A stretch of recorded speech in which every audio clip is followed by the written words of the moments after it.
মাইকটা চেক করে নেবো। মাইক ঠিক আছে, চেক কর, ঠিক আছে।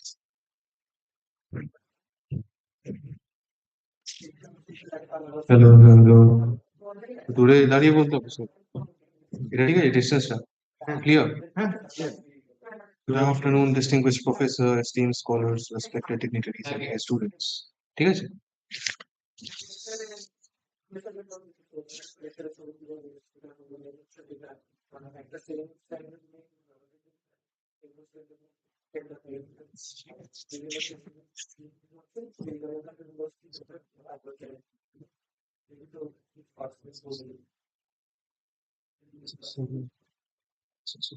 হ্যালো। হ্যাঁ, হ্যাঁ, হ্যাঁ।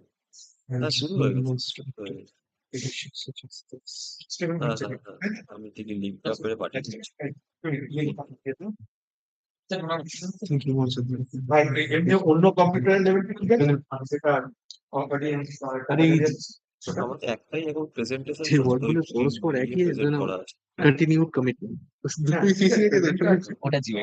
একটা আরেকটা ল্যাপটপে যেটা বলেছিলেন যেটাকে আর কি মিউট করে করে রেখে একটা পজিশনে রাখতে যেখানে আমার কি this become the today's program প্রেজেন্টেশনটাই ফোকাস আছে আর কি। request all guests to join us. Thanks once again for your presence. ঠিক আছে, দুটো ল্যাপটপে আছে ওকে, ওকে, ওকে, ঠিক আছে, দেখে নাও আছে। ঠিক আছে, ঠিক আছে, আর ইউটিউবের এটা তুলে পাঠিয়ে ঠিক দাও। আছে, ঠিক আছে, ঠিক আছে। এটার ক্যামেরা অন আছে স্যার?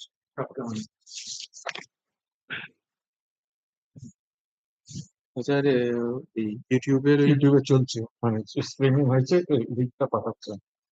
লিঙ্কটা কি ওই মেল করা হবে নাকি স্যার? আমাকে পাঠাচ্ছে ওরা। হ্যাঁ হ্যাঁ হ্যাঁ, আমাকে পাঠাচ্ছে ওরা। ওকে চলছে, ওকে ঠিক আছে। আমি জানি না, বা আধা ঘন্টা পর আপলোড। ভালো ভালো ভালো ভালো।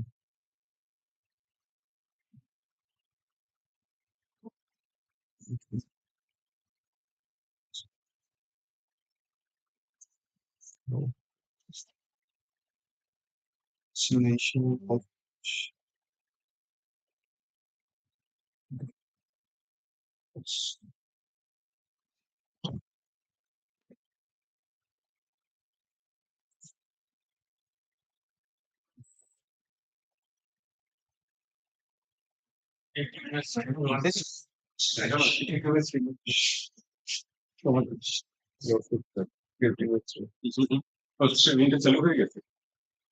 এটার মাইক অন আছে না স্যার? হ্যাঁ, কথা বলো কথা বলো কথা বলো।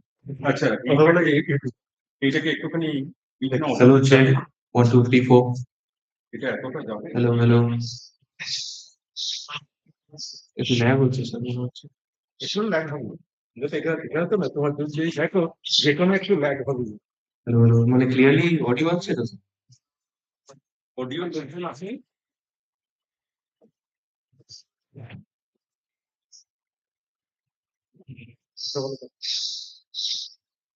Good evening, distinguished professors, esteemed scholars, respected dignitaries, and dear students. It is both an honor and privilege to welcome you now to the Presidency Sengupta Endowment Lecture Program.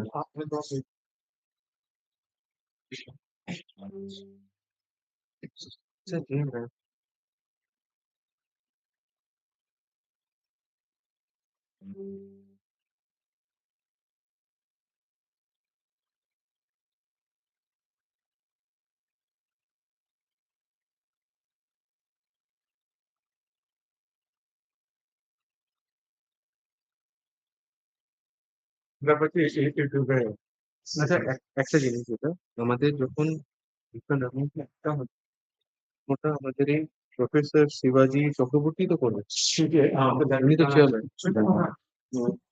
Ma'am এখন না আসছেন এগুলো।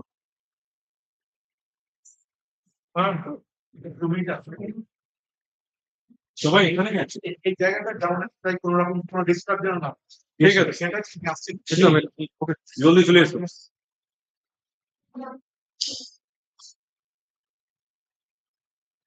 ওকে।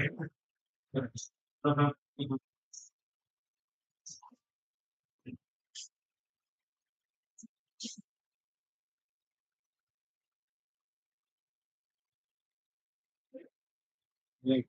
Yes, come on. Mhm.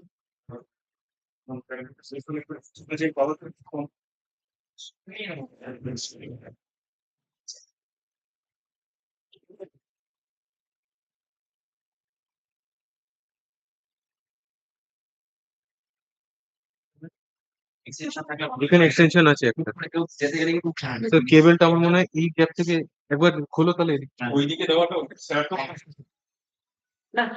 তাহলে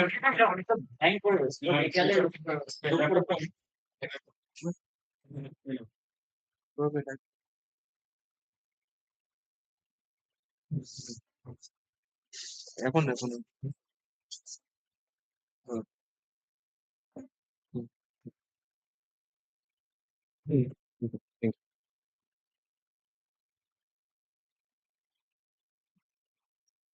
এইটাকে এমন ভাবে pass করো যাতে, কারণ স্যারকে তো ওইখানেই রেস্ট্রিক্টেড থাকতে হচ্ছে, না ওইখানে যাতে পায়ে না লাগছে, কারণ ওইখানটা অ্যাকচুয়ালি মাঝখান দিয়ে কাটা করে কেউ খেয়াল না করলে এইটাকে আমার মনে হয় পুরো অ্যাডাপ্টারটাকে ওইদিকে করো, ওইখানটায় বা হ্যাঁ মাঝখানে, তাহলে পুরো ঠিক থাকবে।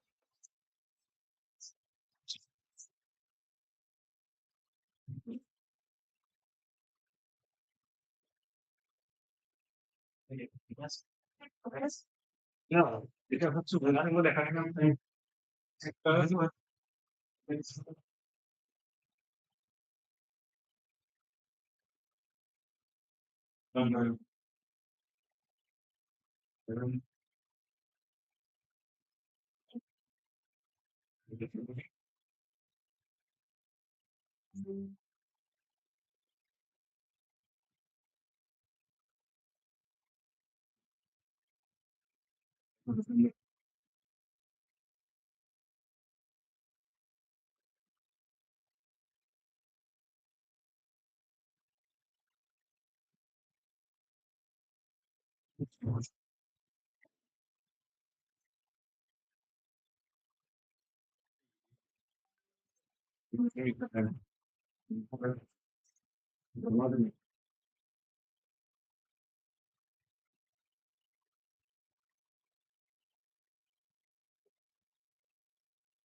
আচ্ছা, এটা হচ্ছে এই যে ডিসপ্লে স্ট্যাটাসে গিয়ে না এটাকে duplicate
I don't know if this is the option.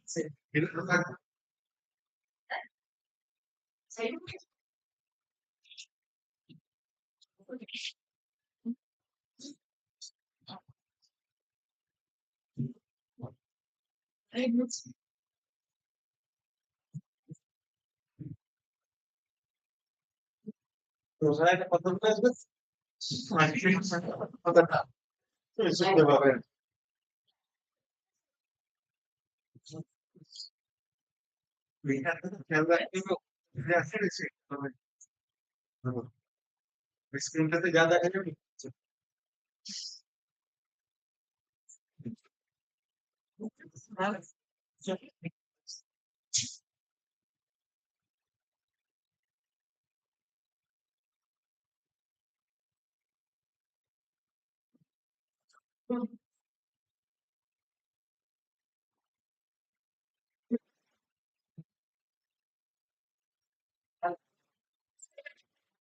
হ্যাঁ হ্যাঁ বল।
এটা সাইডে রাখি। বল।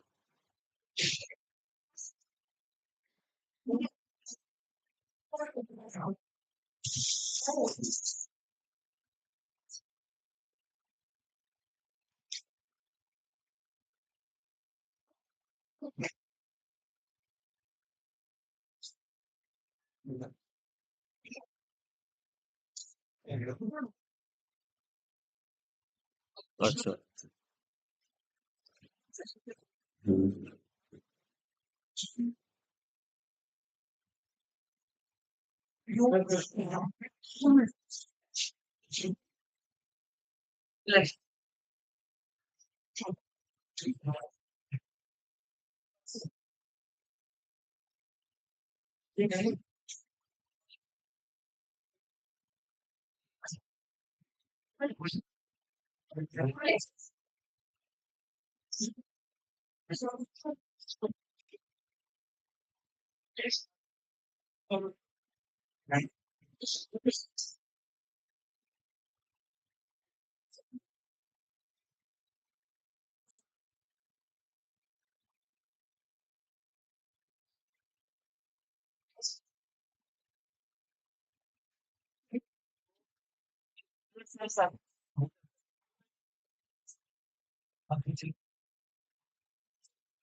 বলো বলো বলো।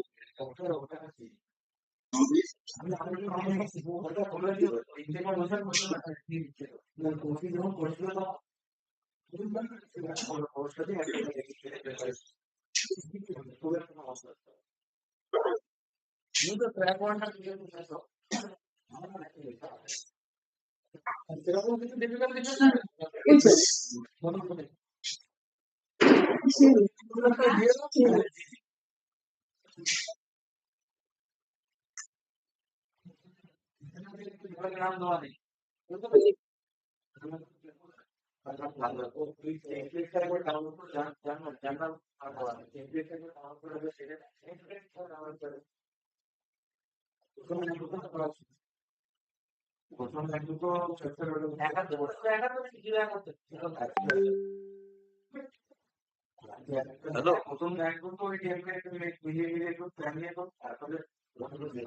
আচ্ছা আচ্ছা, আমার তো লাইভ শুরু করে দিয়েছিলাম।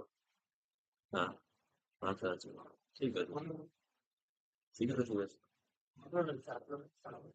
হ্যাঁ হ্যাঁ। দেখো দেখা যাচ্ছে মানে কাঁচের দুটো স্ক্রিন দেখা যাচ্ছে কিন্তু ছোট ছোট করে।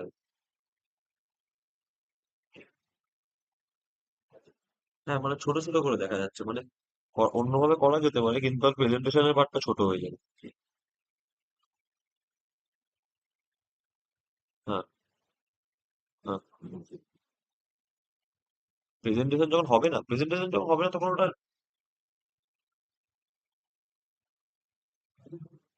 প্রেজেন্টেশনটা অফ করে দিলেন মনে হয়। প্রেজেন্টেশনটা যদি ফোন থাকে তাহলে প্রেজেন্টেশনটা হচ্ছে মেন ইয়েতে হবে, আর বাকিগুলো হচ্ছে সাইড টাইলসে থাকবে।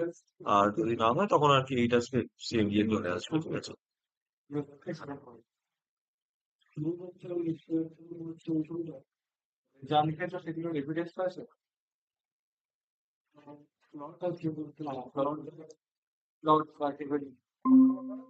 অনেক প্রফেসর বললাম, পাঁচটা।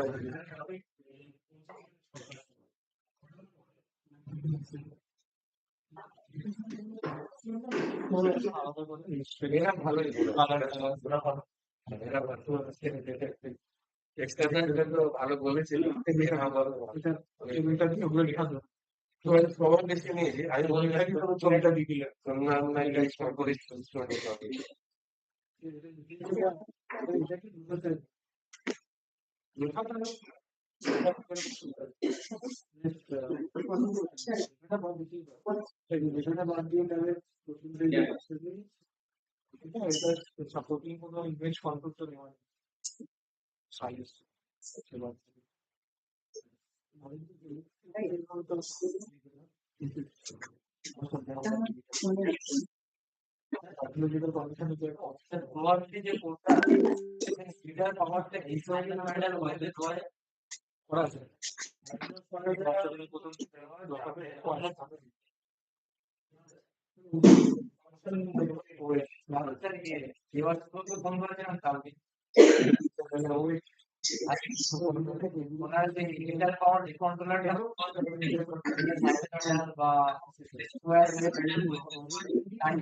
ওটা লাগবে না, নাহলে ল্যাপটপে টানবে না তো, ল্যাপটপে টানতে হবে, ল্যাপটপের মাইক। হ্যাঁ সবই টানবে, হ্যাঁ শুধু ওটা লাগবে। হ্যান্ড মাইক প্রশ্ন উত্তরের জন্য ওইটা ওইটা ওইটা দিন, হ্যান্ড মাইকটা ওইটা লাগবে না শুধু।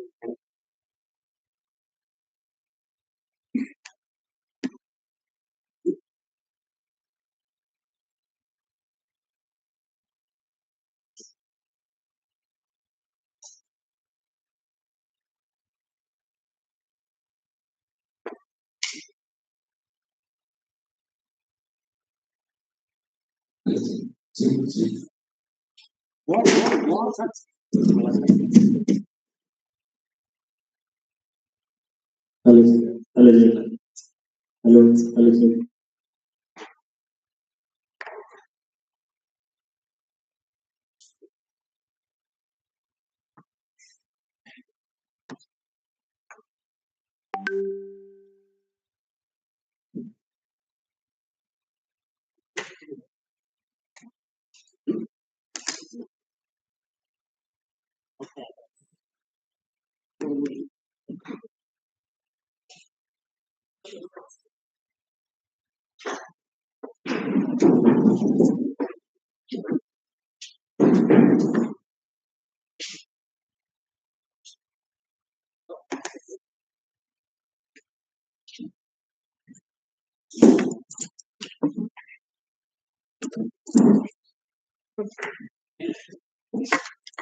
A very good afternoon and warm welcome. Um, Today we are extremely fortunate to have Dr. Naveen Chandra Bisht amongst us, and we are even more fortunate to have West Bengal Academy of Science and Technology bringing this program to Presidency University. We are very much thankful to you for this, and may I request our head of the department, Professor Kaushik Pramanik, to felicitate Dr. Naveen Bisht.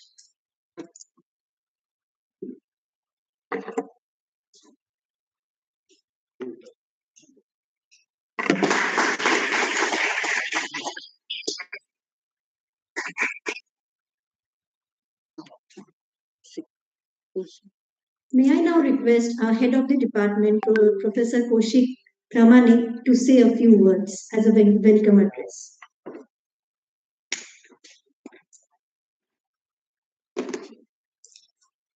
Good afternoon, everybody. I feel privileged to host Dr. Bisht, who is a leading scientist of India, whose work made a significant contributions in the field of agricultural science as well as the basic science also. You know, nowadays we are facing different kinds of problems. The problems related to the global warming, related to the climate change, or the food security also. His significant research work actually try to find out the solutions to overcome all these problems, because as per my knowledge, he is doing research in the field of agriculture to find out either a resilient plant or in a translational research, so that we can find or we can create a transgenic plants which has more nutritional. So we need to learn not only as a students, we need to follow his pathway also. So those who want to follow his pathway, please listen his lecture very carefully. And those like me, those who are not from the black scientist background, we just try to listen or try to learn how a research work try to create an ambience so that our research can translate it into direct field or direct reality to overcome all these kinds of problems. So again, I am very much thankful to us to give us the opportunity to host such an auspicious learning lectures, and please join me in welcoming Professor Bisht. Thank you. Thank you very much.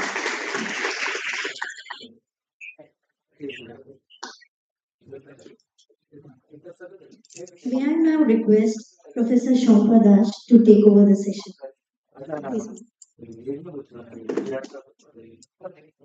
Now I welcome our President, Professor Shivaji Chakraborty, President of WASP, to chair this inaugural session and also say something about the WASP, activity of the WASP before the audience.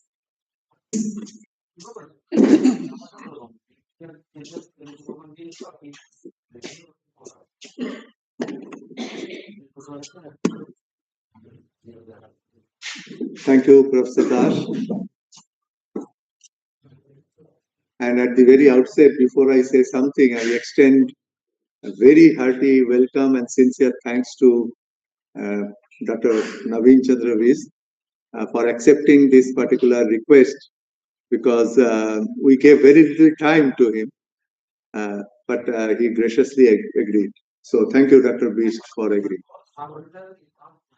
Now, Professor Das said that I should say a few words about our West Bengal Academy of Science and Technology. But before that, I will have to probably say a few things about academy. First of all, one thing I must clarify, very far away from not only plant biology, for that matter, any physics. I am a hardcore engineer. My education starting from BTech to till today, I am an electrical engineer, and that too is an electrical power engineer, not today's all those things. So I am a hardcore, you can say, engineer. So regarding this talk and etc., I can't say anything. But what I was saying is, what is an academy?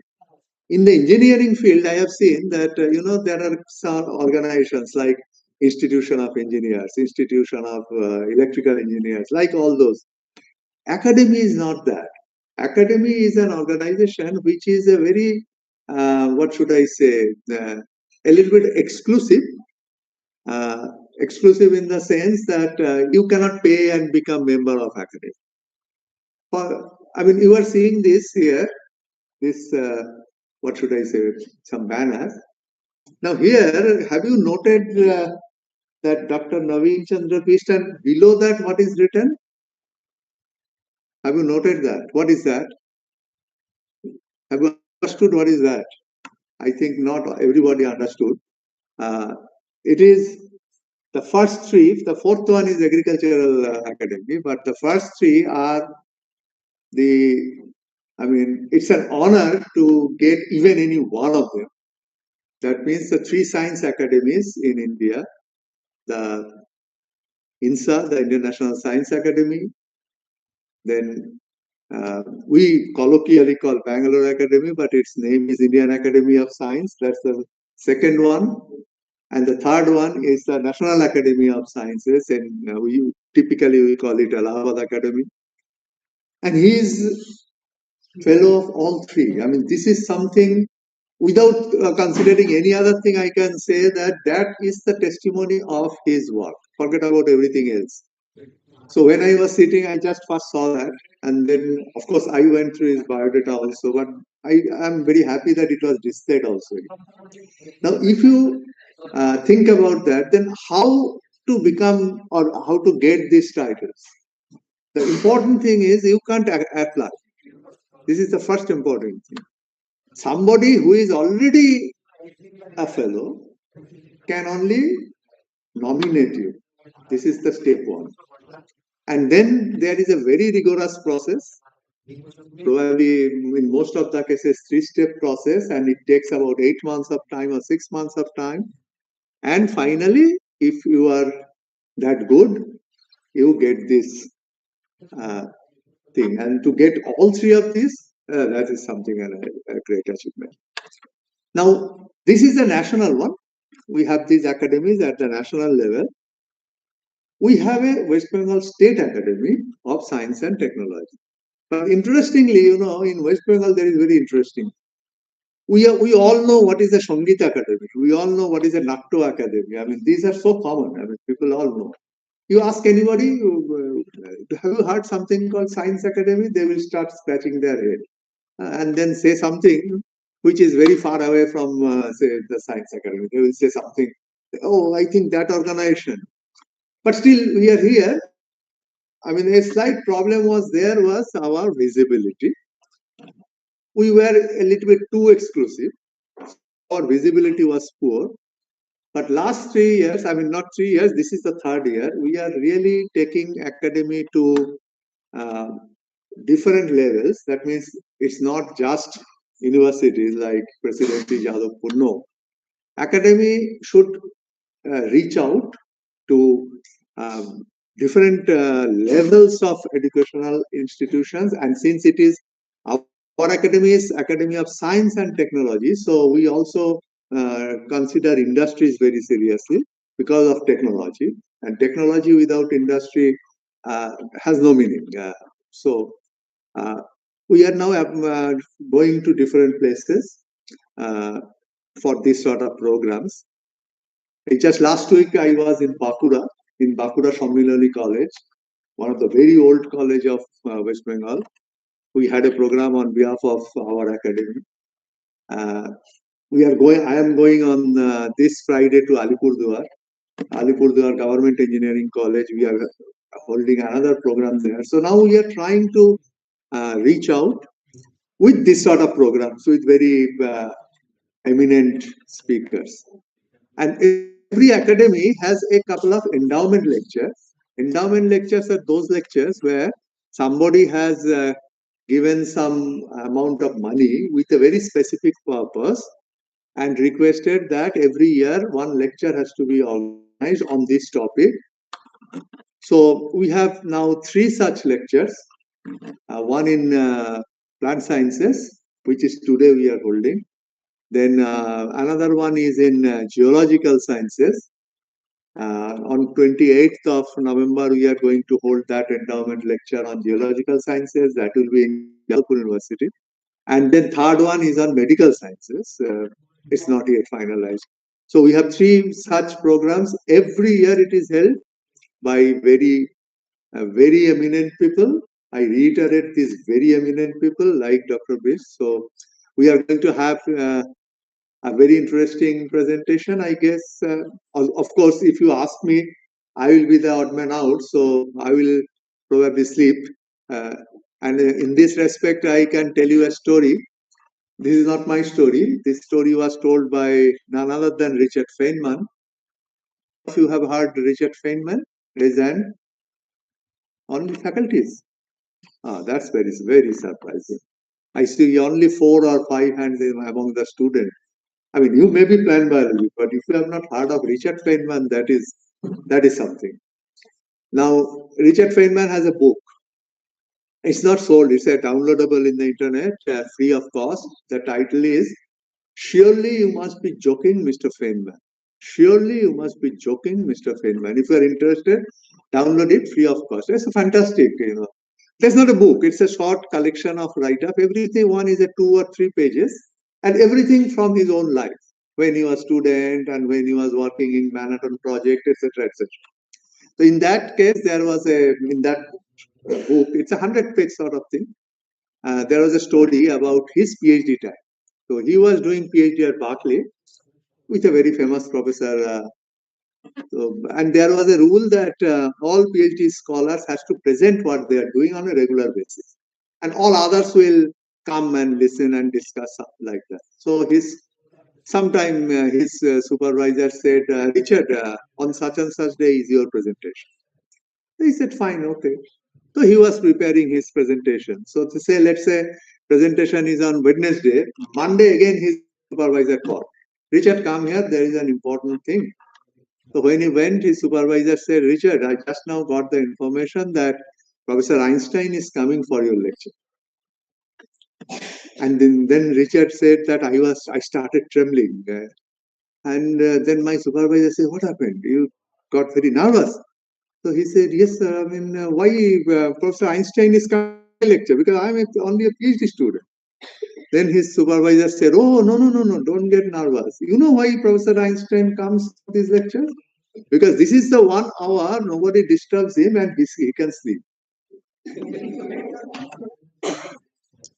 And this is told none other than Richard Feynman himself. So I may sleep here in this lecture. So thank you very much. And I look forward to a great meeting.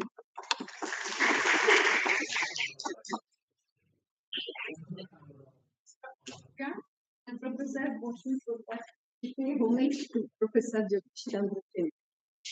Please.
I have been given the role for introduction of Dr. Bisht.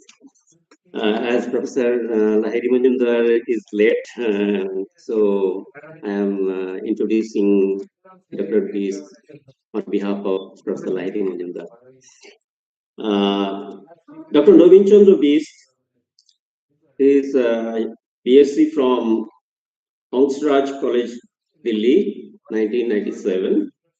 MSc in 1999, University Agriculture and University of Agriculture and Technology, Mahanagar.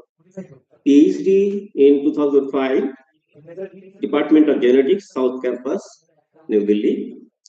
2005 to 7, Research Scientist, South Campus. 2007 till date, he is a scientist in NIPGR. So his area of research areas of research are edible oil quality improvement, fortification of beneficial glucosinolate in plant defense, and role of G protein in plant growth, development, and defense.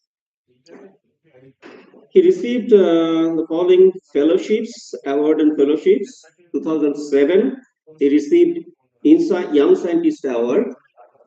2010 to 11, he was a visiting scientist at Donald Danforth Plant Science, St. Louis.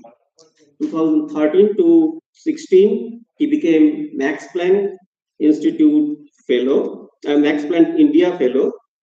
2017, Associate of National Academy Agriculture Science. 2020, Fellow of NASI. 2022, Fellow of NAS, and 2023, Fellow of Bangalore Academy. 2024, he became INSA Fellow. So the floor is open for Dr. Bisht.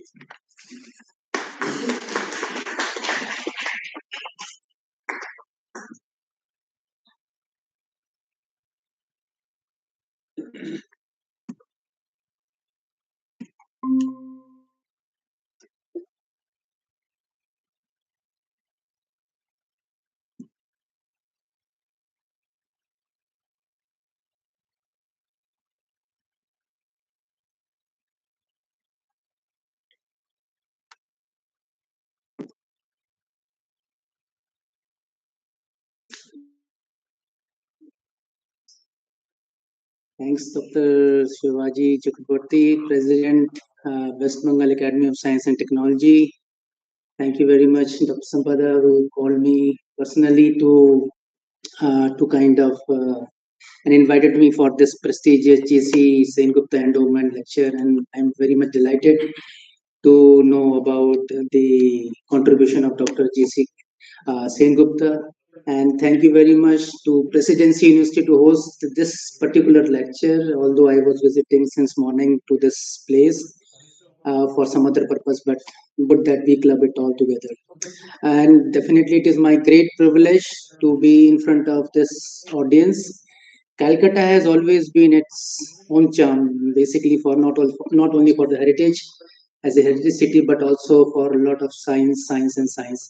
Definitely culture is another big thing, and we have great singers, we have great scientists from coming from this place, and NIPGR is no different from it, because if you know NIPGR, this is the building of NIPGR, that is National Institute of Plant Genome Research. This was established and this was conceived in 1997 on the birth anniversary of Professor G.C. Bose. I hope I don't need any further introduction about this particular institution. So we were established on a very kind of auspicious day of 30th November. Next week we are celebrating our G.C. Bose Memorial Lecture. Every year we does this way.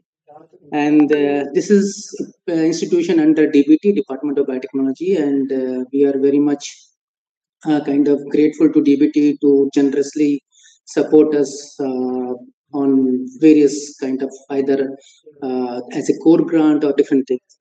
And then I joined this institute in 2007, but I will try to recap my journey through this lecture. So today, in today's talk, I will try to convince you that how the evolution of a plant secondary metabolite, which is glucosinolate. So do you know glucosinolates? Have you heard about glucosinolate? And you consume, I am sure that in West Bengal, everyone consumes glucosinolate every day. The peculiar pungency of mustard is all because of this particular compound. So if I am delivering this lecture here, I think I will try to convince everyone why this metabolite is very important and how we try to investigate this metabolite from different areas. And then how this particular secondary metabolites have evolved from a primary metabolite. Primary metabolism, we know that they are very important, like amino acid metabolism or fatty acids. So this particular metabolite, glucosinolate, is evolved from leucine metabolism, from leucine biosynthesis. Leucine is one of the amino acid, which is very much important. It's a branch in amino acid. So I will try to connect you this evolution of glucosinolate metabolism with the leucine metabolism. So about my lab, we work on glucosinolates, as I told. We work on different areas like genomics, transcriptomics, and metabolomics of this particular metabolite. Also on the structural and biochemical regulation of how structurally these enzymes are there and their biochemical properties. Very recently, we have been using metabolic engineering using genome editing. We do use genetic modification like RNAi, and glucosinolates are very important for plant defense. So we are also exploiting this particular compound on plant defense. So this is a brief outline of my talk. I will talk briefly about glucosinolate. What are these compounds? Their structural and molecular basis of their diversity, how diverse they are, what kind of compounds they are, how they have evolved from leucine pathway primary metabolism, and what are the key enzymes for glucosinolate and the leucine biosynthesis pathway. What are the common pathway enzymes? And then how we have at the end, I will try to show some of the success stories of engineering this particular compound in Brassicaceae family member. So I'm sure you must have read about this pathway. This whole pathway is adopted from Leucine, which is a very famous textbook in biochemistry. This is a common eukaryotic pathway which has been constructed here. It involves almost 550 reactions. This pathway, this is called interactive metabolomic pathway map. And from these 550 reactions, you have almost about 10,000 primary metabolites which are present in any eukaryotic cells, be it plants, be it lower eukaryotes, prokaryotes, or even plants or animals. Almost 550 common reactions do happen at every given point of time. And they produce almost about 10,000 primary metabolites like fatty acids, amino acids, all different kind of compounds. But what is even more important that from these primary metabolite compounds, there are plants can synthesize. Only plants can synthesize almost about 200,000 different kind of compounds, and those are called secondary metabolites because they are derived from primary metabolites and called secondary metabolites. Now the definition of secondary metabolite is very ancient. Now we call them more of a specialized metabolite because not every plant produces these secondary metabolite. Some plant produces only specific metabolite, but not other. For example, glucosinolate is one of the compounds which are produced or which are synthesized only in Brassicaceae family member. That is the mustard family. All mustard like cabbage, cauliflower, Brussels sprouts, broccoli, Arabidopsis only produce these secondary metabolites. No other plant family. It won't produce in tomato or potato or even rice. So Brassicaceae family member produce only these specialized metabolites which are called glucosinolates. Okay, so once we know that these are specialized metabolites, so this means they must be produced synthesizing only in this one family. So like from primary metabolite, as I said, there are many secondary metabolite major classes which are formed. And glucosinolates are cyanogenic glycosides, which are basically nitrogen and sulfur containing secondary. Now, what are these glucosinolates? I'll just brief you about these are nitrogen and sulfur containing specialized metabolites, which are synthesized only in the Brassicaceae family members, and they are derived from amino acids. So depending on the amino acid, this is the basic structure of glucosinolate. If you can see here, they are produced in all the Brassicaceae family members, like what I've given here, including the oilseed crops like Brassica juncea Indian mustard or rapeseed like Brassica nigrus. They have different physical biochemical properties. Like some of the glucosinolates, when they are degraded, they form isothiocyanates. So whenever there is any injury to the plant or any wounding because of the pest or pathogens, these glucosinolates are degraded to isothiocyanates. As a result, they are toxic to those animals or those caterpillar or larvae. So they are important for plant defense.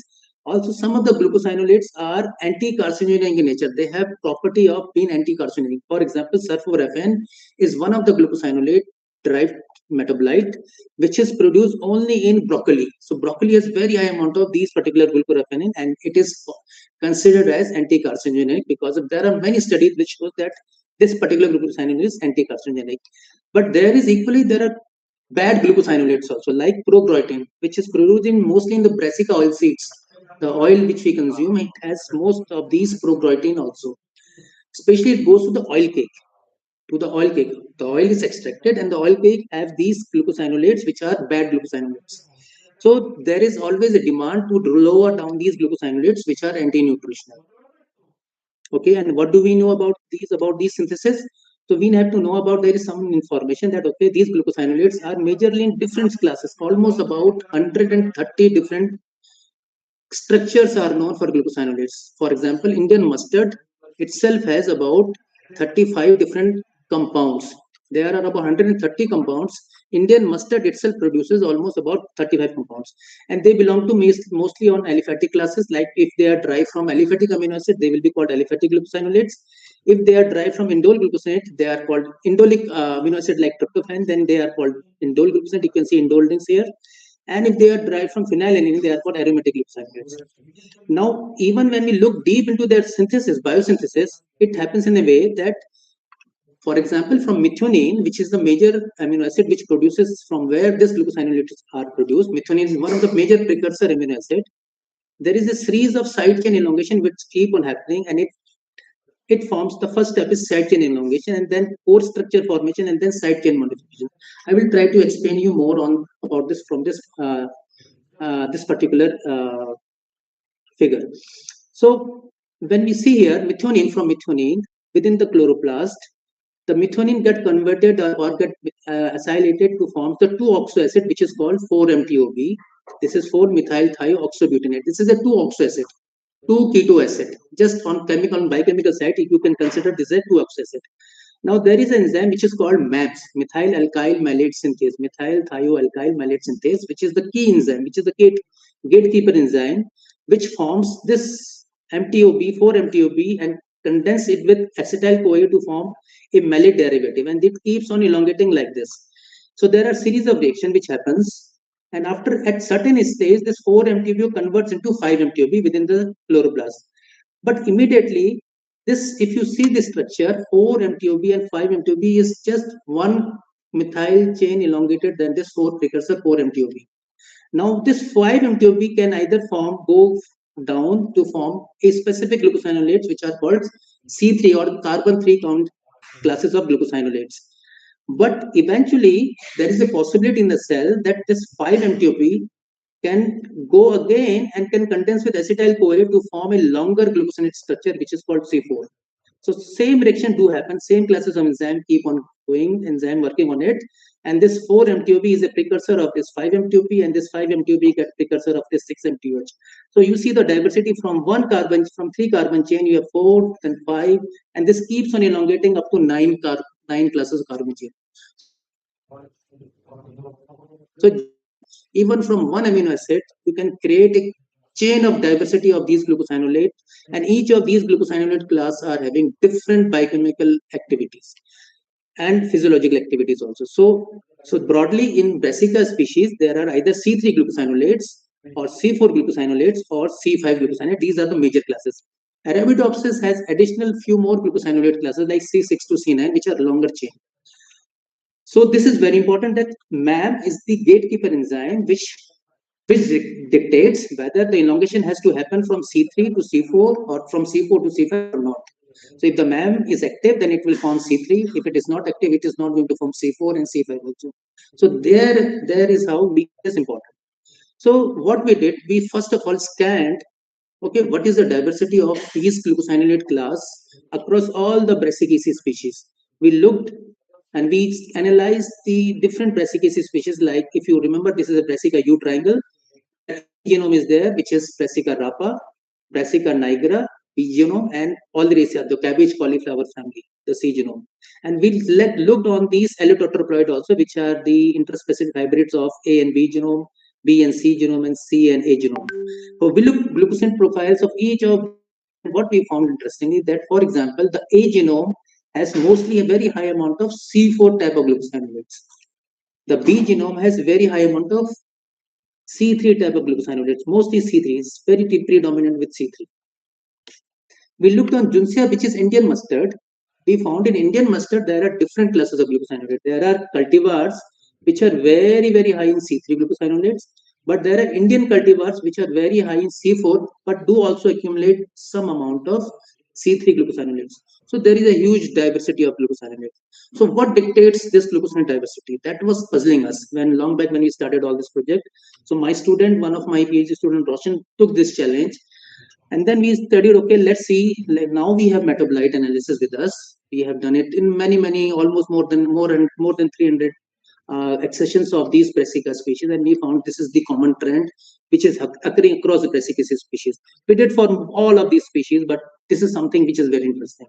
Okay, then what is the molecular basis of these aliphatic glucosinolate diversity? How C3, C4, C3, C4 plus C4 is going in the at the molecular level?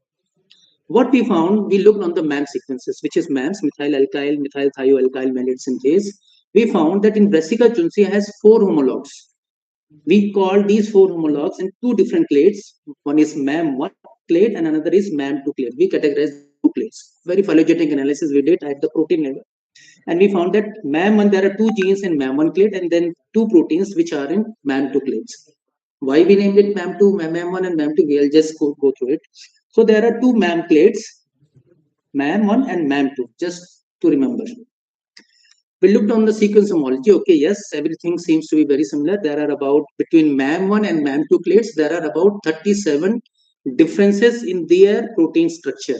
Almost 37 amino acids changes are there across throughout the whole kind of complete gene protein sequences. There are about 37 differences. We looked, okay, let's try doing some biochemical analysis of these proteins. We purified these proteins without this transit peptide, which is locating into the chloroplast. We purified these proteins through E. coli, did a heterologous recombination in E. coli, and then purified them to a very high purity. Did some analysis. So there was no analysis to see how these MAM proteins are acting at the protein level. So what we did, we designed a very sophisticated technique of LC-MS-MS, where we have substrate. This 4-MTOB is the substrate, 5-MTOB, if you remember correctly, my slide, 4-MTOB for C3 carbon, 5-MTOB is the substrate for C4 carbon, and again 6-MTOH is the substrate for C5. C3, C4, C5 is the substrate for each of these classes. We purified all these 4 protein, MAMS protein, along with Arabidopsis protein, incubated with acetyl-CoA and looked for the formation of the next product which is formed after this, which is malate product. Okay, for C3 product, we found this as a peak in LCMSMS. For similarly for C4, we have another peak, which is another 1 carbon elongated, and for similarly for C5. So we established this reaction, and then what we found here, you see here, for C3 substrate, all 4 proteins, just looking on this kcat by km, all 4 proteins are quite active. If you see both MAM1 clade and MAM2 clade proteins are quite active. They have almost similar, I'll say almost similar kind of substrate specificity.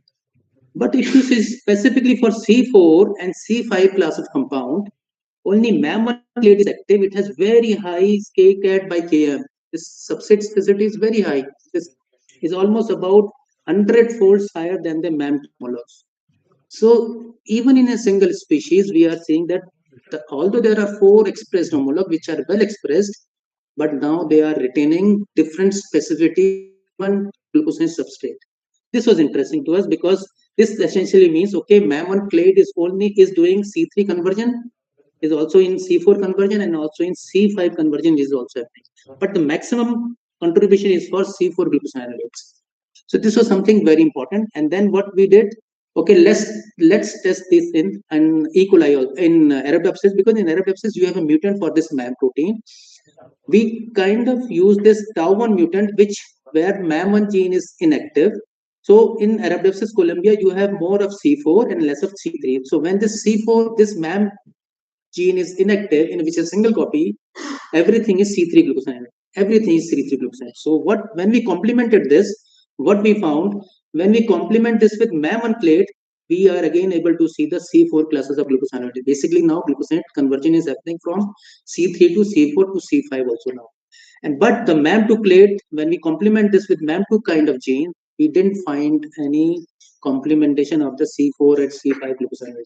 This clearly demonstrates in planta also, yes, MAM1 clade is important for converting glucosinate from lower side chain to higher like C4 or C5.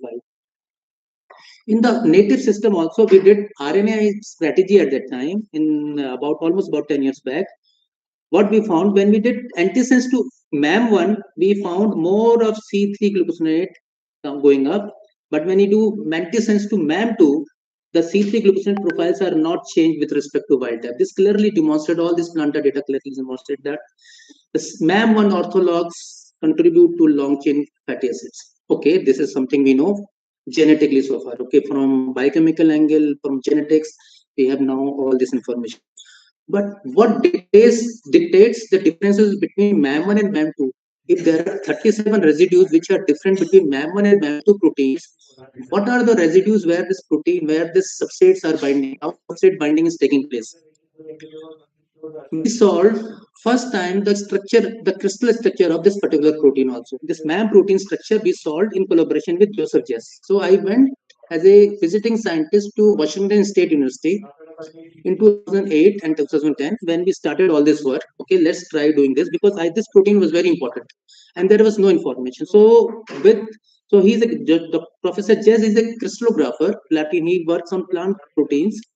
We solved the structure of this particular protein by X-ray crystallography, a very fine structure of almost about 2.1 angstrom, linked with this substrate. Just to show the differences here, we observed there are 4 residues. After detailed analysis, we found there are 4 residues at 182 position, 223 position, 253 and 255, which are there in the active site where the substrate binding is happening. So these 4 residues contribute for these substrate binding. These are the substrates. If you can see here, these are C3 and C4 substrate, where you can see the pocket size are comparably changed in case of MAM1 and MAM2. So MAM1 can dictate longer chain substrates, but MAM2 cannot take longer chain substrate.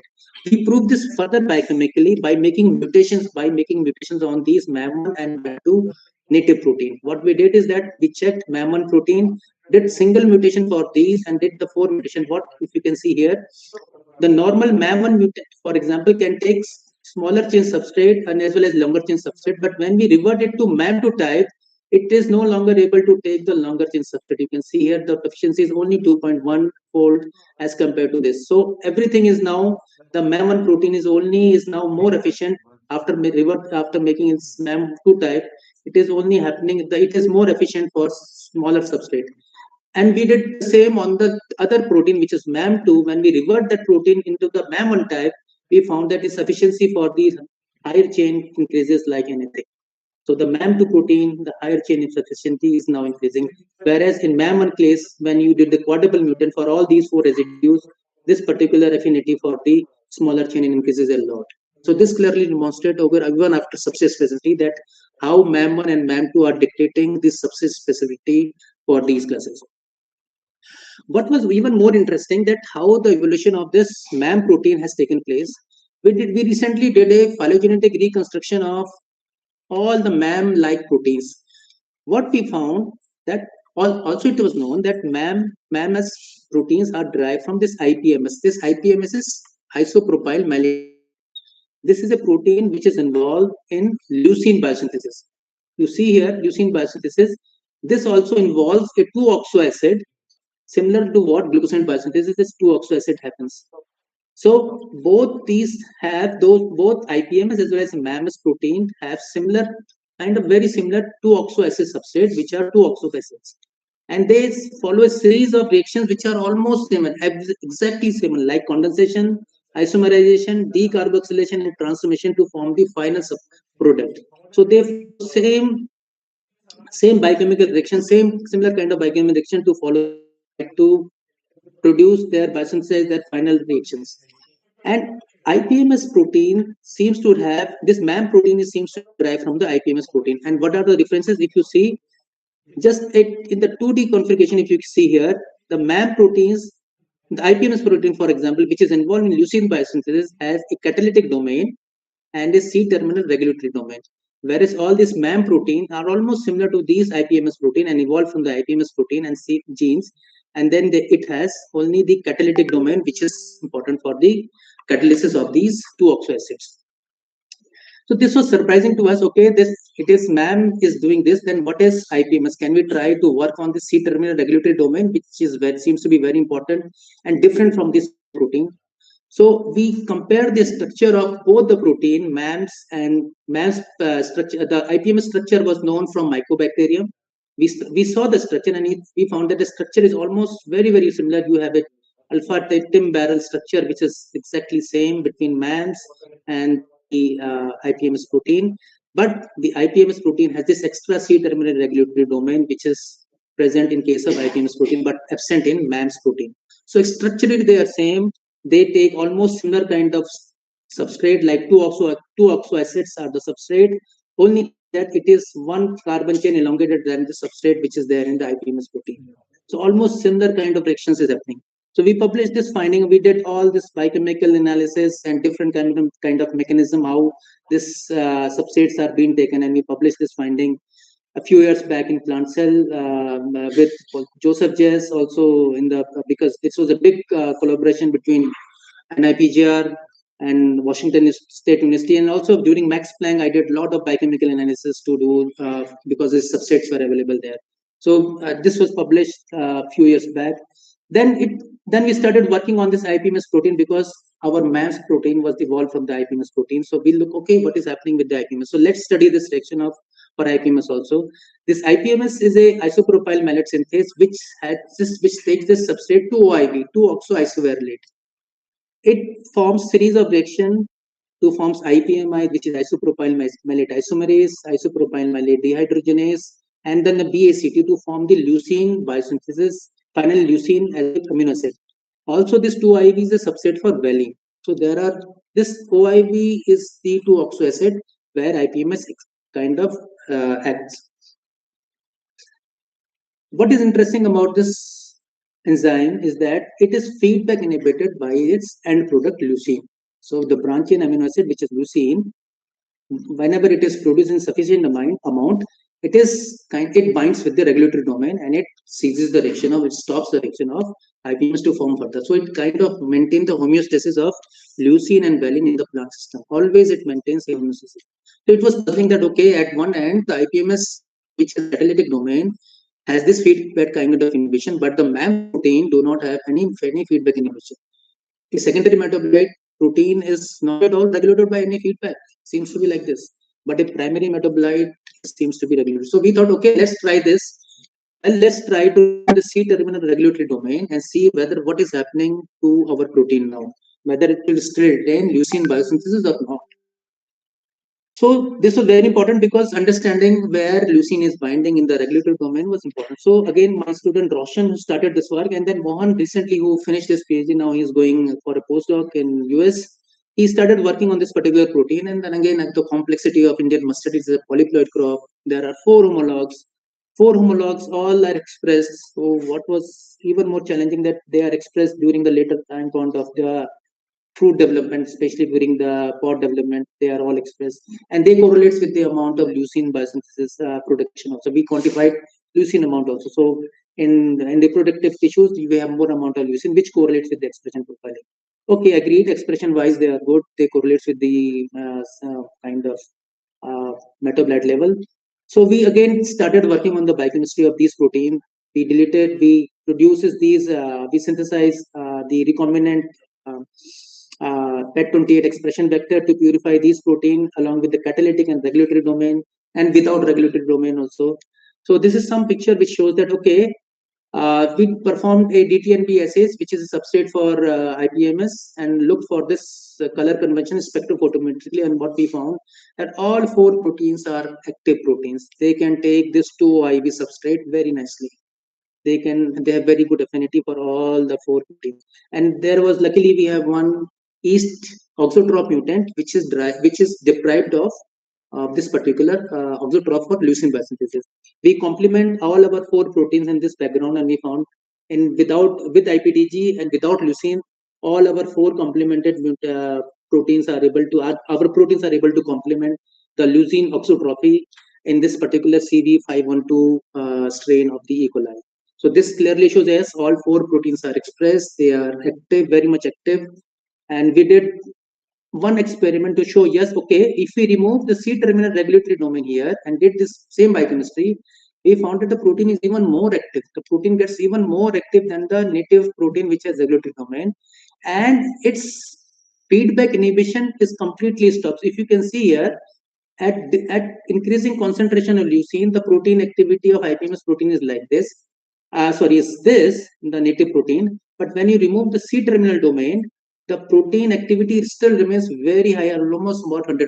So this protein deleted of RPMS delta R, that is without the regulatory domain, has still retained the very high amount of catalytic activity, and it is no longer feedback inhibited by the end product leucine. So this is something interesting. Okay, we thought, okay, let's try doing this in plants. If we remove this catalytic activity feedback inhibition, this feedback inhibition of this IPMS protein, possibly it is retaining, definitely it is retaining catalytic activity, and we can have more amount of now leucine in the plant system. So that was our presumption to start with, because then it could be a very good way of biofortifying these branch chain amino acid in plants. How we can increase these branch chain amino acid in plants. So we thought, okay, let's try doing this. So my student again, Mohan, started working on this to remove this feedback regulation by deleting this regulatory domain, and he did this by CRISPR-Cas editing. He deleted only the regulatory domain by CRISPR by targeting two guide RNA in the exon 10, 11, and 12, basically to remove this particular, to have deletion after this, so that the catalytic domain will still remain intact, but only the regulatory domain will be. So he did this mutation. He created mutation for both two of the genomes, A1, you can see in the homozygous condition, and again A2 deleted. So basically two proteins in the Juncia, which are now formed, but having deletion of delta R, that is deletion of regulatory domain. So these plants were generated. We made the homozygous in T3 generation. Now see the interesting result. The substrate, which is 2IV, 2-oxoisovarilate or 2-methyl-2-oxobutanate also. What we expected is that we will have higher amount of leucine.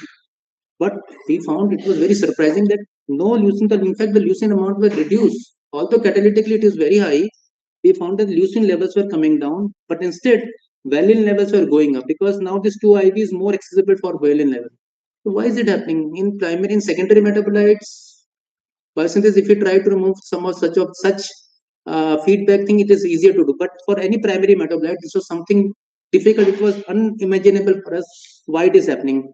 Biochemically, everything is going good, but as soon as we do it in plant, in a pure holistic system, this is something which was surprising to us. We thought, then we again looked on the whole pathway, what is happening in this pathway, why the deletion of leucine regulatory domain, IPMS regulatory domain is doing this, although we expected that the leucine amount should be high. We looked on each and every checkpoint. We looked on 2 IPM, that is 2 isopropyl malate, 3 isopropyl malate, then KIC also. We thought, okay, let's look on the amount of these concentration of these or levels of these different metabolites. We did whole flux analysis to do this. We quantified, we developed our own LCMS based protocols to quantify each of these metabolites to very absolute level. What we found, the removal of regulatory domain has very high, still retain higher amount of 2 isopropyl malate, even higher amount of 3 isopropyl malate, and even 3 higher level of 2 KIC. But then why only this particular at the end point these levels are coming down? This was surprising to us. The whole pathway flux is going up, but still we should not expect this to be coming up. Then why it is happening? This was surprising to us. Okay, one factor could be that there is an enzyme BCAT which is common here and here. So possibly BCAT, it is somehow this BCAT expression is getting regulated or is getting altered. We looked on the expression of the BCATs. Okay, what we found that in our lines the BCAT expression was not altered at all. It was not significant in either of these A1 or A2 deleted lines. The BCAT expression was almost comparable to the wild type. Interesting. So BCAT is not playing any roles on this particular alteration. Now again, if you see here, our 2IV and KIC is exactly same. Structurally, they are both are 2 oxoacid, but this KIC is 1 carbon chain elongated to this 2IV, just like our MAMs. MAM, maybe there is 1 addition of carbon chain in each every step. This also follows the same structure. We thought, okay, that clued us from MAM story. Can this be also substrate for our IPMS? Can this also be our substrate for delta IPMS? So we started looking for the structural part of this. We modeled it, and what we found that the regulatory domain with regulated for the original substrate, which is 2IV, both the proteins, that full length protein and the delta are deleted proteins and almost similar delta G, which is 0.4, around 4 or something.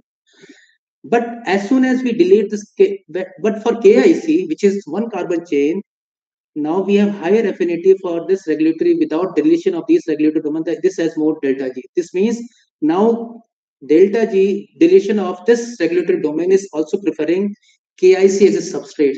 So there seems to be some kind of competitive inhibition now. All the KIC levels are going up, but now KIC is now acting as a feedback inhibitor for that particular IPMS protein.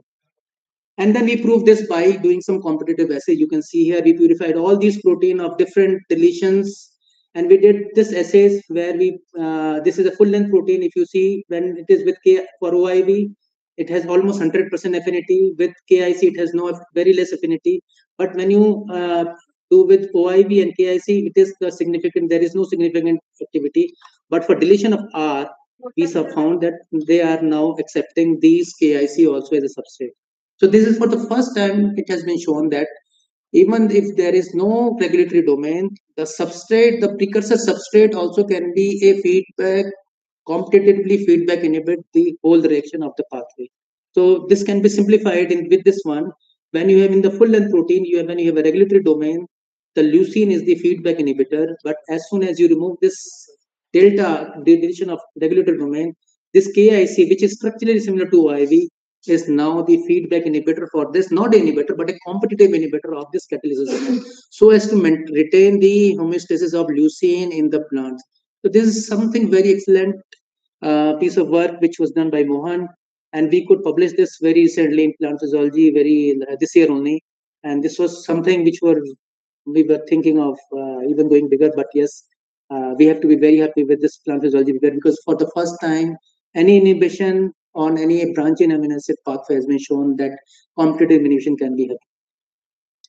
Now, in my last part, I will just try to convince you what we are doing here in the engineering of glucosinolates, and that my lab has been working. So, as I told, that we are also working on the translation side of glucosinolate engineering, how we can use it. As I told, Glucosinolates are good and bad.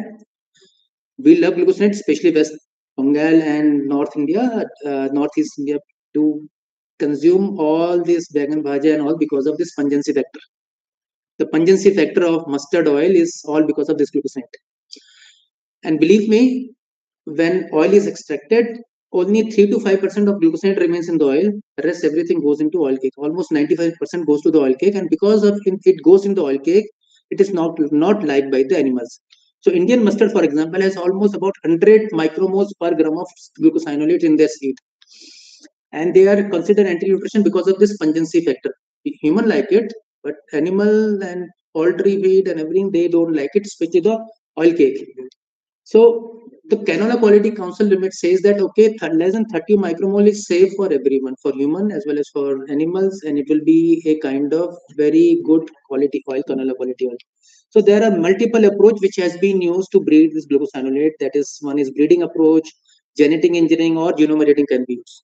So when I started my PhD, after my PhD postdoctoral work, we started on manipulating glucosinate. Just to tell audience in one half slide. Basically, we breed glucosinate for a from a line which is low in glucosinolate into Indian cultivar, which is Varuna. We keep on back crossing it every generation and look for lines which are low in glucosinolate. But what we found, this is a very complex trait. This is governed by almost 6-7 loci. And there is a big problem of linkage drag. While you try to reduce glucosinolate, you also reduce the seed productivity and kind of yield of the plants, because there are many linkage. Because of linkage drag, there are many negative QTS which are coming from the recurrent parent, from the donor parent, which is each is in there. Seed size are lesser. So breeding has its advantage, but the major problem is the complexity of this trait, which is making it even more difficult. Even after 6-7 back crossing, we are unable to have kind of more than 90% of the genome of Varuna type. So it was very difficult. We started at NIPGR, we started working on RNA suppression of one of the transcription factor MIP28. So while breeding was very complex, what we found, by silencing only one gene, which is a transcription factor MIP28, we could generate lines which are less than 30 micromoles very easily. About 11 micromoles of glucosinate can be produced.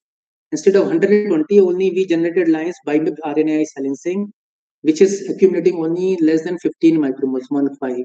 So the recommendation is 30 micromoles, but we have generated just by silencing one line, one gene, MIP28, low glucosinate lines. But again, the problem was that we have a lot of regulatory pipelines in place, has to be in place. So we have to undergo for doing an even selection trials for 2 years. And there was a lot of paperwork. It took us almost 3 years to get into even selection trial. And then BRL level trials are even more difficult. But what is even more difficult is that when you do either breeding or you do RNAi, we are compromising on the whole biosynthesis of the glucosinate, because the glucosinate biosynthesis is very complex, and you are compromising glucosinolates throughout the plant part. And glucosinolate, as I told, they are important for plant defense also. So we need a case where glucosinolates can be reduced only seeds without compromising on the leaves. How we can have plant where we have glucosinate only low in seed, but not in leaves, because they are important for plant defense. So what information we have in the Arabidopsis, there are two transporters which transport glucosinate from leaf to the seeds. They are called GTR1 and GTR2, glucosinate transporter 1 and 2. And we looked it into the Junsia and we found it's a multi-gene family, almost 6 homologs of GTR1 and 6 homologs of GTR2. It was very challenging for us to start working on this family. Nonetheless, it was, first of all, transport assays were difficult. How to do these transport assays? There are only animal system. There is one oocyte cell line which can be used for transport, xenopus which is mostly used for transport assays.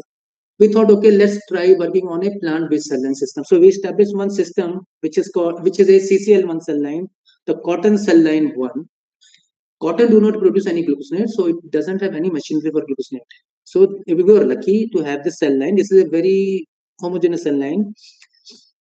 We overexpress our GTR into these cell lines, generated the homozygous lines, kind of callus cells, cultures, and then did some time bound as well as concentration dependent assays, dose dependent assays, and we found yes, Our transformants where we have GTR1 and GTR2 express, they are able to transport glucosinate very nicely and also in the time dependent manner, if you can see here.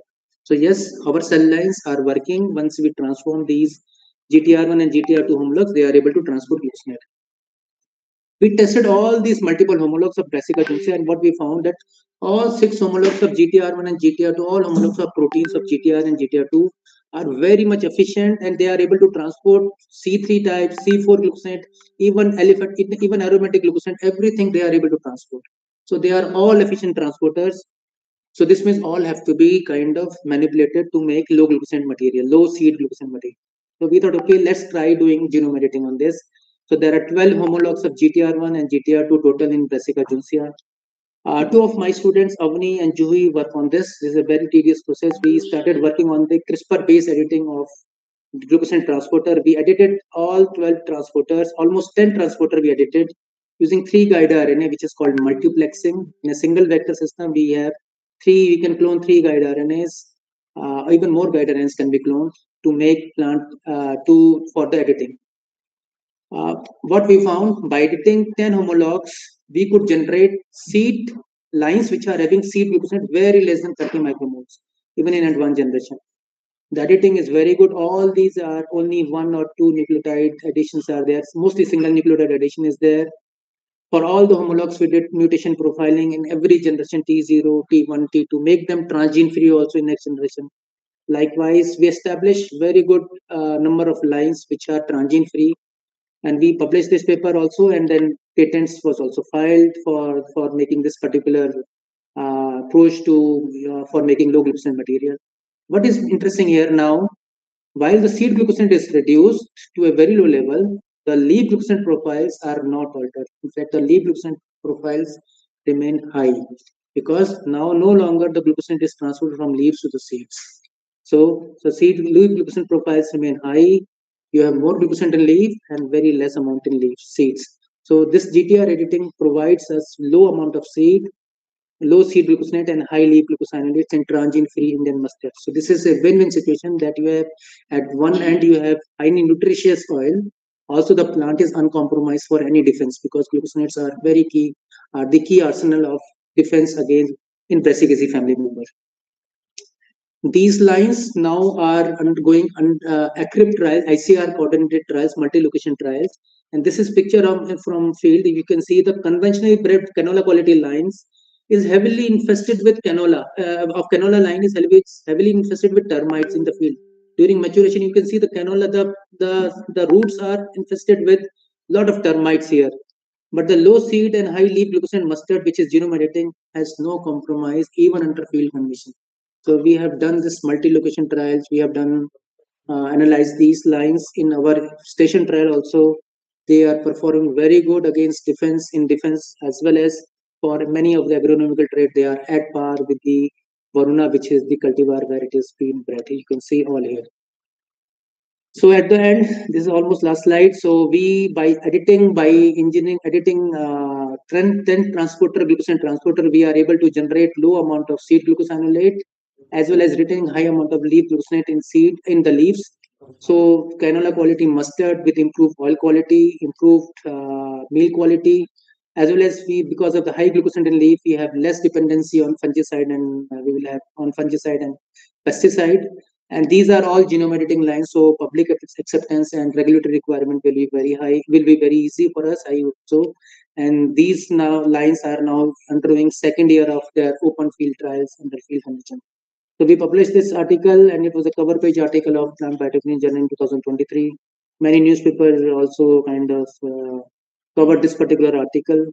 And this is something to show at the last that, okay, we have contributed and at different levels of in this pathway, from the transcription regulator to core biosynthesis to the side chain elongation, core biosynthesis, and also side chain elongation pathway also we have worked out how specific each and every component of this whole glucosinate biosynthesis pathway we have kind of dissected out in Indian mustard at different levels, and many good publications we have obtained from this particular pathway.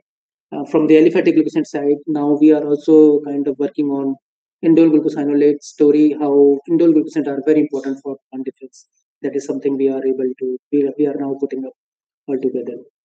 So at the end, I would like to acknowledge all my current and former lab members, some of which I have shown here: Roshan, Avni, Juhi, Rehna, all these. The glucosinolate work was mostly from these people, but there are many more who are doing wonderfully good in plant pathogen side using glucosinolate as a model system. NIPGR, beauty of NIPGR is its ambience. We have very good director, fortunately. Since its inception, Professor Datta conceived this institute, and now we have Dr. Debashish Chattopadhyay as the director in charge of NIPGR. My collaborators, Professor Deepak Pental, who was my supervisor also, PG supervisor, Dr. Pradhan, and Jagreet Kaur from South Campus, with whom I'm working with glucosant and pathogen biology. We have some very good collaboration with Jonathan Jayasangjan, who is in Max Planck Chemical Ecology, Joseph Jess, Michelle, and funding from almost every funding agency. And recently, we have very good funds from Gate Foundation as well as Kotiba Agri Sciences. So thank you very much for your patient listening. I hope I have done some justice to not make you sleep. And please, I welcome any question on my part of work. Thank you very much.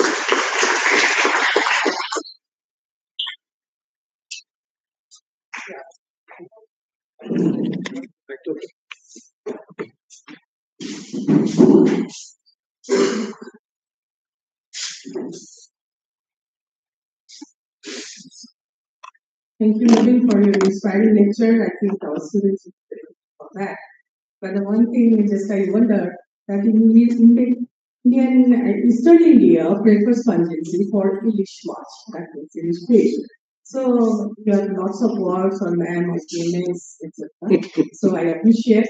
But the thing is, at the end of the day, we are concerned about the fat quality of mustard. So is there any changes in the fatty acid profile? Have you seen a ratio between polyunsaturated and saturated? I am not presenting it here, but please believe me, I am coming up on those areas also. So we have used genome editing to manipulate the fatty acid composition. Now your mustard will no longer be higher, will be with higher amount of those erucic acid. We are balancing those fatty acids, and we have very good success recently. Next year, I will definitely have something good to come up in the presentation. So we are kind of we have generated lines which are having very balanced amount of fatty acid.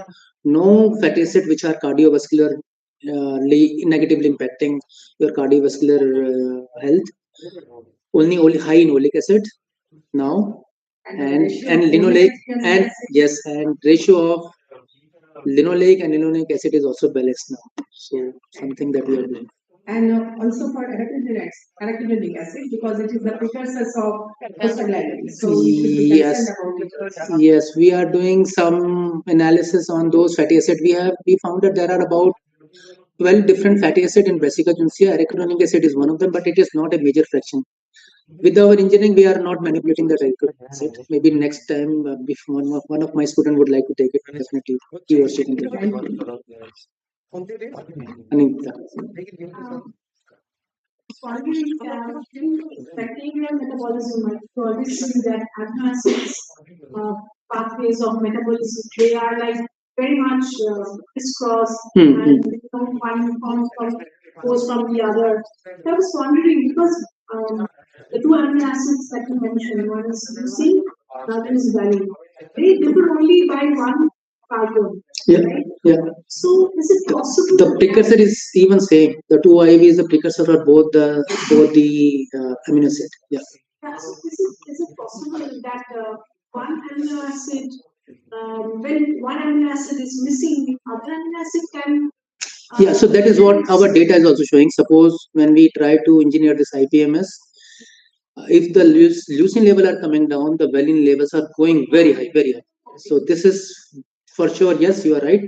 There is a crosstalk of amino acid, and we have quantified many different amino acid in our lines also. So there is no change in the aromatic one. There is no change in other classes of amino acid, but only branch chain amino acid, for which the precursor is pyruvate. All these three branch chain amino acid are getting altered: leucine, valine, and isoleucine also. But yes, I'm showing data of leucine and valine because they have a common 2IV as a substrate. Yes, this is very common. In fact, another interesting point is that in bacteria, there is no feedback in the catalytic, especially in mycobacterium, there is feedback inhibition is there, but there are few yeast strain which has been engineered to remove this feedback inhibition, where so they are used as a biofactory for producing these amino acids, specific amino acid also. So because they have very kind of some deletion or maybe some kind of substitution of those amino acids which are there in the regulatory side. And now that is something we are trying to now also do. We are trying to model this leucine binding pocket in the regulatory domain. And possibly if we can kind of revert those to those type where the inhibition is no longer there. So we retain the whole sequence, the catalysis will be there, the regulation will be there, but the regulation is something that it is no longer feedback inhibited.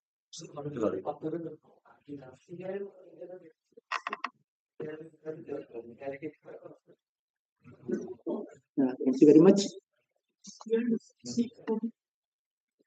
6 copies of GTR1 and 6 copies of GTR2. There are 12 homologs of GTR total. In fact, there is GTR3 also, which has 6 copies. And each gene has to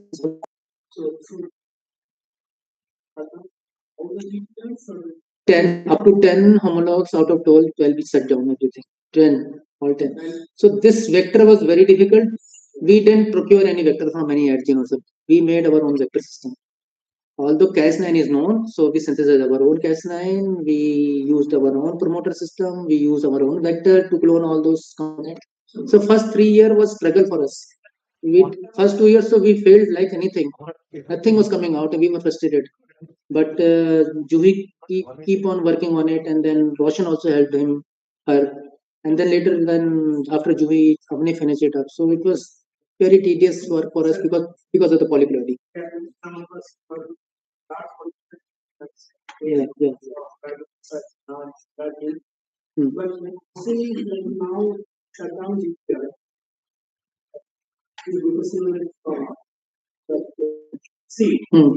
Now, when these plants switch powers and speeds, there is no what is even more interesting here? I have given you only bud eye view here. Now, since you have asked me question, I have something very interesting. This is in fact one of the major point which was asked by us by the reviewer. We sent it to Nature Biotechnology initially. They kept on rejecting our paper because of a lot of complexity which I know, because there is another group from Denmark who was kind of telling the same thing but on a different way. In fact, they have identified the transporters also. If you see here, I'm showing you the data here. This is wall SWG. I escaped this purposefully because then it might have been more complex. The sleek wall glucosinate content, which is sleek, this is pod wall. Sleek is basically pod wall. You see in all our genome editing line, the glucosinates are very high. If the situation was key glucosinate would have stopped in leaf, then I would not have seen this trend. My trend would have been that even in seed sleek wall, my glucosinate should have been very low. But this is not the case. Now, what is happening? The GTR are expressed in pod wall also, and only we for the first time told that the glucosinate which are there in the seeds is mostly contributed by the pod wall. So far, the notion has been that everything which is synthesized in leaf is transported to seeds. But we told no, the glucosinate which is coming in the seed is mostly contributed by the pod wall. And as a result, we clearly show that by editing GTR1 and GTR2, the glucosinate levels in sleek wall is very high, and only in seed is low. This clearly shows yes, is specific that glucosinate is synthesized in pod wall. So basically now in fact it is even more better for the plant that in the reproductive phase you have very high glucosinate in leaves as well as in sleek wall. So pest wise they will be more protected under field conditions. Only in seed, yeah. The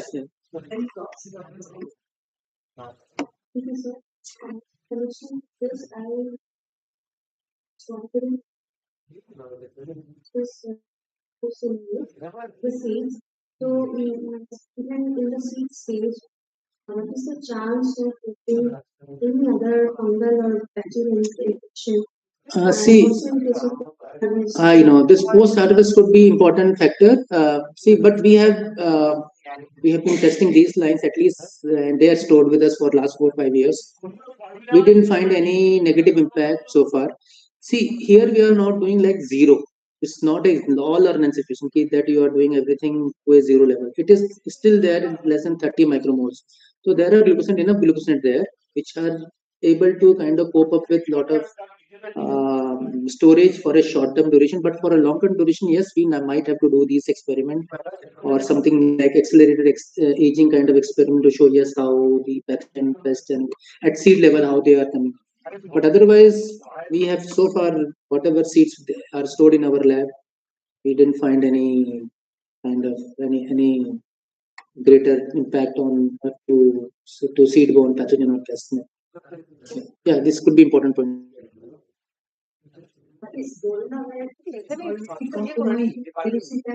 No, it's very high in erucic acid, very high. So next time we will try to come up with low erucic acid but high in only. We have promising data on that.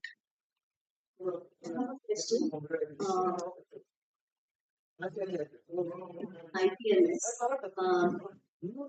induces preference of KIA over KIC over OIA. Yes, OIV. As the substrate. Yes. So it's a kind of competitive inhibition because both are two oxo acids. So are the sites different? Are the same. It's same because it's right binding at the active site. Right binding at the active site. But the only difference between KIC and OIA is one carbon. One carbon chain, yes. So is the division of the regulatory domain somehow in the conformation? Yes, it's coming to the conformation. So that is why in the upcoming work, we don't want to deal with deletion of domain, complete domain. Only those residues where leucine is binding. So that will be the line where our engineering could be done for leucine. I totally agree with it. Yeah. So it's all conformation change, which is kind of modulating this competitive inhibition in the active site.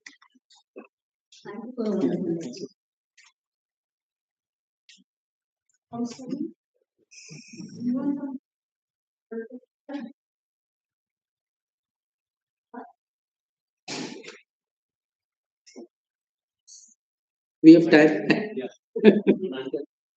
Yeah, please, student, come up. No question is nonsense. Okay, पूछिए. I won't be able to understand in Bangla, but I will try. Please. Anyone?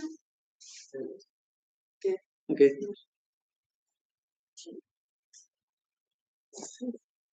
Wonderful. Thank you, ma'am. Very much. And student, how do you feel? It was very. So now is the time for this.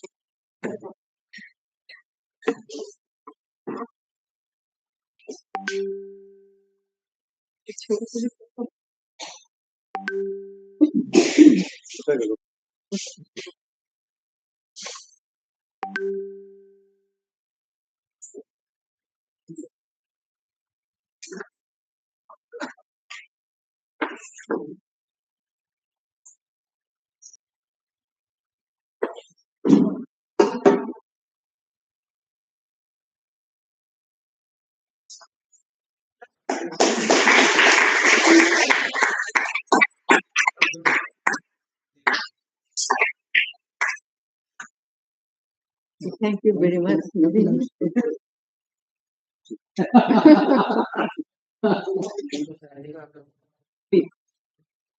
So now is the time for Kolkata.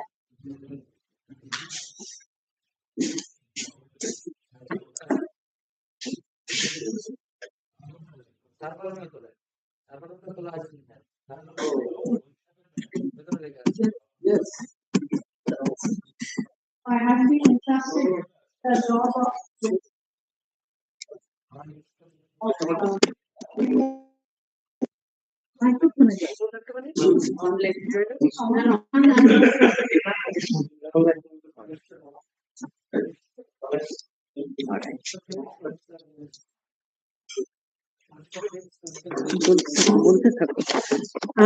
So what I will do is I will thank a few people who have been pillars in having this Deshi Singh Sengupta Memorial Award endowment lecture today.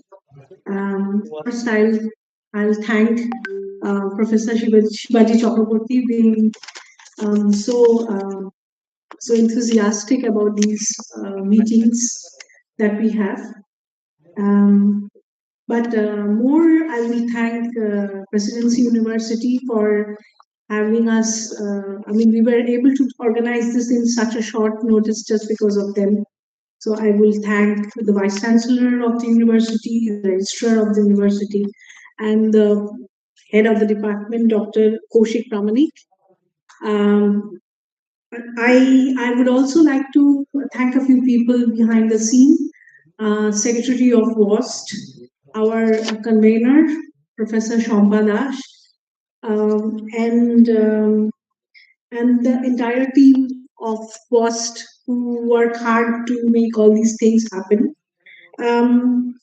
Dr. Kollan Giri has helped us immensely in bringing out the live streaming. Dr. Pooja, I don't know your last name, sorry.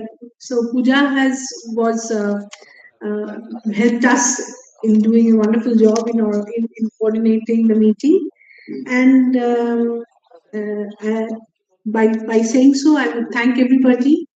I'll thank Dr. Bisht again for being here in such a short notice. And thank you all.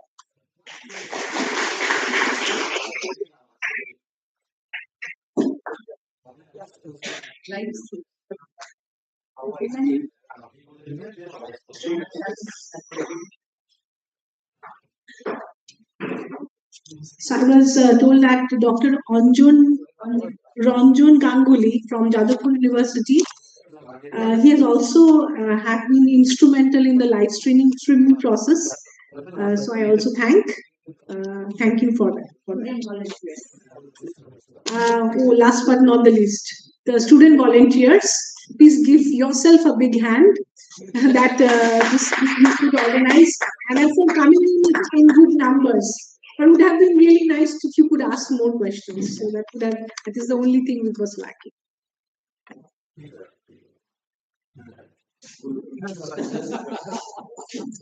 Finally, thank you everyone for being here. Thank you, Dr. Vish. Thank you, West Bengal Institute of Science and Technology. It was really great organizing and listening to this very interesting talk. Thank you, everyone.